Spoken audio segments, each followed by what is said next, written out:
Hello বন্ধুরা, আজকে আমরা যাবো একটা, দেখো পিসির বাড়িতে চলে গেছি। এই যে পিসির বাড়িটা, তো পিসির বাড়িটাতে একটু আলোটা কম আছে, অন্ধকার অন্ধকার লাগছে একটু দেখতে।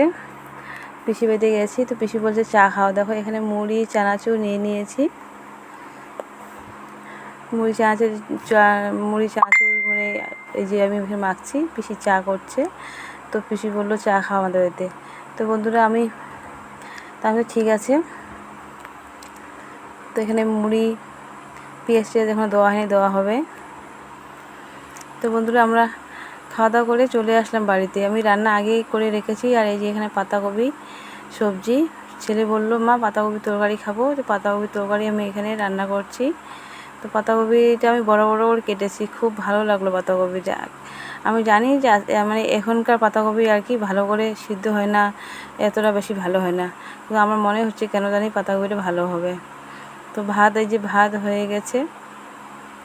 আর আজকে অনেক কিছু আছে ভাতের সাথে, অনেক কিছু বলতে মিলেমিশে, মানে মাছ টাছ কিছু নেই, শুধু সবজি আছে, অনেক কিছু রকমের তরকারি আছে আর কি। তো ভাতকে আমরা নিয়ে নিচ্ছি। তারপরে এই যে দেখো ভাতের সাথে এটা কি, এটা বেগুন আলু শুকটি মাছ দিয়ে একটা শুকনো শুকনো তরকারি আর কি। এই তরকারির সাথে ডাল হলে খুব ভালো হতো, কোনো ডাল আছে বন্ধুরা।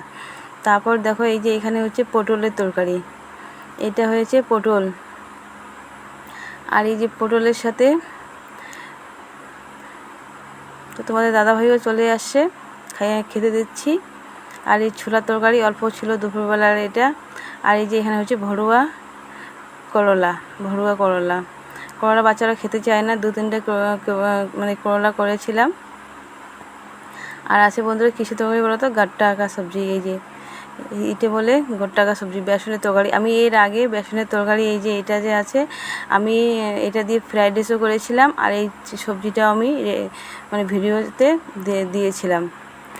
তো যাই হোক, তো খেতে বসে গেছি আমরা।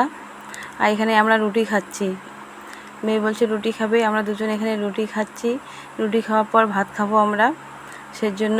আর মেয়ে একটু বেশি রুটি পছন্দ করে, তো সেজন্য এই যে এখানে রুটিও নিয়েছি।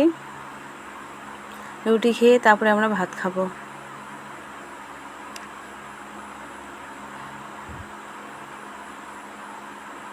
এই গোটা সবজিটা খুব ভালো লাগে, যদি ফ্রাইড রাইসে যদি পনিরের জায়গায় এটা দেওয়া যায় তো খুব ভালো লাগে। আমি এর আগে ভিডিওতে আমি মানে করেছিলাম, ছেড়েছিলাম।